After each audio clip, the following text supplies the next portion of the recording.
नमस्कार। इस खास एक्सप्लेनर में हम बात करने वाले हैं सीखने और याद रखने के उन तरीकों के बारे में जिन्हें विज्ञान ने खुद परखा है। हम अक्सर कई पुराने तरीकों पर भरोसा करते हैं जो असल में सिर्फ मिथक हैं। आज हम उन मिथकों को तोड़ेंगे और देखेंगे कि कैसे सही अप्रोच से दिमाग में कोई भी जानकारी लंबे समय तक बिल्कुल सुरक्षित रखी जा सकती है। चलिए सीधे शुरू करते हैं। शुरुआत एक बहुत ही दिलचस्प सवाल से करते हैं।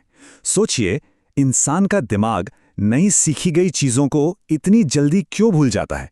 मतलब कुछ नया सीखा नहीं कि कुछ ही घंटों में लगता है जैसे दिमाग एकदम खाली हो गया हो। ऐसा क्यों होता है? इसी प्रॉब्लम की जड़ तक पहुंचना और इसका पक्का सॉल्यूशन निकालना ही हमारे आज के इस एक्सप्लेनर का मेन फोकस है। वैसे इस सवाल का जवाब हमारे सदियों पुराने ज्ञान में ही छिपा है। आपने प्राचीन भारत के गुरुकुल की वो मशहूर कहानी तो सुनी ही होगी। एक विद्यार्थी था जो पढ़ाई में थोड़ा कमजोर था। बहुत कोशिश के बाद भी उसे कुछ याद नहीं रहता था। हार मानकर वो वापस घर लौट रहा था। रास्ते में प्यास लगी तो एक कुएं के पास रुका। वहां उसने देखा कि एक मुलायम सी रस्सी ने बार बार रगड़ खाकर कुएं के कठोर पत्थर पर गहरे निशान बना दिए थे। बस वहीं उसके दिमाग की बत्ती जली। उसने सोचा, अगर एक मुलायम रस्सी बार बार की मेहनत से पत्थर काट सकती है तो क्या लगातार प्रैक्टिस से कोई अपनी किस्मत नहीं बदल सकता? वो गुरुकुल लौटा और आगे चलकर एक महान विद्वान बना। प्रैक्टिस और रिपीटिशन की यही तो ताकत है। और इसी से हम आते हैं अपने पहले सेक्शन पर, दोहराव की शक्ति यानी पावर ऑफ रिपीटेशन। आइए देखते हैं कि मॉडर्न साइंस इस बारे में क्या कहता है। तो चलिए अब जरा इस दूसरे सेक्शन की तरफ बढ़ते हैं, रटने का भ्रम।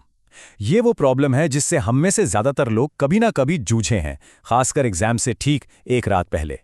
एग्जाम से एक रात पहले सब कुछ रट लेने वाली स्ट्रैटेजी आखिर फेल क्यों होती है?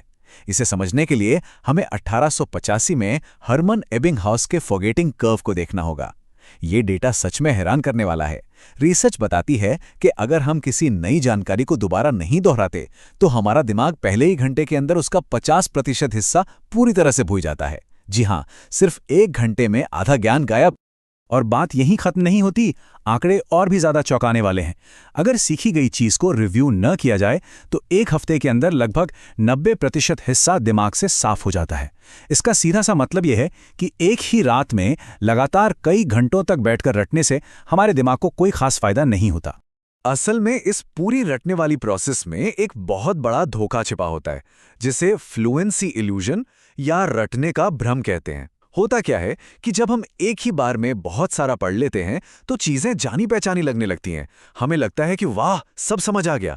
लेकिन ये सिर्फ एक छलावा है।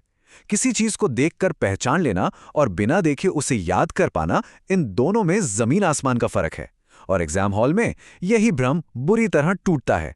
अब बात करते हैं तीसरे सेक्शन की, जो फोकस का सबसे बड़ा मॉडर्न दुश्मन है, स्मार्टफोन से होने वाला भटकाव। चलिए इसे थोड़ा डिटेल में समझते हैं। रिसर्च बहुत ही साफ तौर पर दिखाती है कि फ़ोन का बजना तो दूर की बात है, अगर आपका फ़ोन सिर्फ आपके पास रखा है, भले ही उसकी स्क्रीन नीचे की तरफ हो और वह पूरी तरह से साइलेंट हो, तब भी आपके दिमाग पर एक कॉग्निटिव लोड यानी दिमागी बोझ डालता है। हमारा दिमाग सबकॉन्शियसली लगातार उस फ़ोन की मौजूदगी को महसूस करता रहता है और खुद को फ़ोन चेक करने से रोकने में अपनी एक्स्ट्रा एनर्जी खर्च करता है। नतीजा, हमारा डीप फोकस और माइंडफुलनेस दोनों का पूरी तरह कबाड़ा हो जाता है। और ये बहुत ही शानदार तरीके से दिखाता है कि सिर्फ अपनी इच्छा शक्ति के भरोसे बैठने से काम नहीं चलेगा। हमें अपने आसपास के माहौल में भी बदलाव करने होंगे। कुछ बहुत ही आसान और प्रैक्टिकल तरीके हैं, जैसे पढ़ाई करते समय फ़ोन को किसी दूसरे कमरे में रख दें। सुबह उठने के लिए फ़ोन की जगह वो पुरानी वाली अलार्म घड़ी इस्तेमाल करें। लैपटॉप पर वेबसाइट ब्लॉकर्स लगा लें। और हाँ, एक फ़ोन शब्द यानी दिन का एक ऐसा समय तय करें जब आप पूरी तरह से फ़ोन से दूर रहेंगे। ये छोटे छोटे बदलाव आपकी एकाग्रता को नेक्स्ट लेवल पर ले जा सकते हैं। अब आते हैं सेक्शन 4 पर, जो घटते अटेंशन स्पैन की प्रॉब्लम का एक सॉलिड सॉल्यूशन है, 20 मिनट का सुनहरा नियम। इंसानी दिमाग की बनावट ही कुछ ऐसी है कि हम लगभग 20 से 25 मिनट तक ही अपना बेस्ट और सबसे गहरा फोकस मेंटेन कर सकते हैं। इसके लिए पोमोडोरो टेक्निक से प्रेरित ये 20 मिनट का नियम बहुत कमाल का है। करना यह है, पहले 20 मिनट तक सिर्फ एक टॉपिक पर पूरा फोकस, फिर दिमाग को रिलैक्स करने के लिए 5 मिनट का छोटा सा ब्रेक। इस साइकिल को 3 बार रिपीट करें और फिर एक लंबा 15 से 20 मिनट का ब्रेक लें। ये छोटे छोटे बर्स्ट्स आपको दिमागी थकान से बचाते हैं और आपकी प्रोडक्टिविटी को कई गुना बढ़ा देते हैं। चलिए अब सेक्शन 5 की ओर बढ़ते हैं और देखते हैं कि स्पेस्ड रिपीटेशन यानी अंतराल पर दोहराव का विज्ञान क्या कहता है। अब जरा इस पे ध्यान दीजिए, ये बहुत ही इंटरेस्टिंग है। यहाँ दो बिल्कुल अलग रणनीतियों को कंपेयर किया गया है। एक तरफ है मास्ड प्रैक्टिस, यानी एग्जाम से पहले एक ही बार में सब कुछ रटने की कोशिश, और दूसरी तरफ है डिस्ट्रीब्यूटेड प्रैक्टिस, यानी छोटे छोटे सेशंस को समय के साथ बांटकर पढ़ना। याद है वो कुएं के पत्थर और रस्सी वाली कहानी?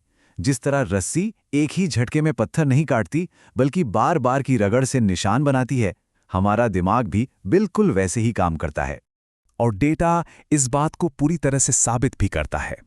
अगर आप चीजों को समय के अंतराल पर दोहराते हैं तो एकमुश्त रटने की तुलना में आपकी लॉन्ग टर्म मेमोरी में 200% तक का सुधार हो सकता है। जी हां, 200%। समय के साथ अंतराल देकर पढ़ने से हमारे दिमाग के न्यूरल पाथवेज बहुत ही ज्यादा मजबूत हो जाते हैं। इसके साथ ही एक और कॉन्सेप्ट है जो बेहद जरूरी है, एक्टिव टेस्टिंग। सिर्फ नोट्स को बार बार पढ़ते रहने से कुछ खास फायदा नहीं होने वाला। इसके बजाय फ्लैश कार्ड्स का इस्तेमाल करें या खुद का टेस्ट लें। दिमाग को जोर डालने पर मजबूर करें कि वो जानकारी को वापस खींच कर लाएं। ये एक्टिव टेस्टिंग हमारे दिमाग में ऐसे मजबूत रास्ते बनाती है जो हमें चीज़ों को भूलने ही नहीं देते। अब हम आ पहुंचे हैं अपने आखिरी सेक्शन पर, छोटी और ठोस अध्ययन आदतें बनाना ताकि ये सारी चीज़ें हमारे डेली रूटीन का हिस्सा बन जाएं। हमने अभी तक जितने भी साइंटिफिक तरीकों की बात की है वो तभी काम आएंगे जब वो हमारी आदतों में ढल जाएंगे।